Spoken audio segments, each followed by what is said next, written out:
bad boy, but I'm bad girl. Yes. Ada abang botak, pasti dia abdi negara.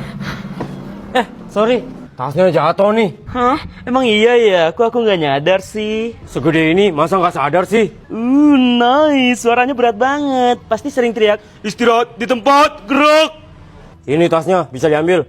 Aduh, tangan aku sakit. Kayaknya nggak bisa angkat tasnya deh. Gimana dong? Ya udah, kalau gitu saya bawain aja tasnya. Rumah kamu di mana? Hah? Kamu mau bawain tas aku?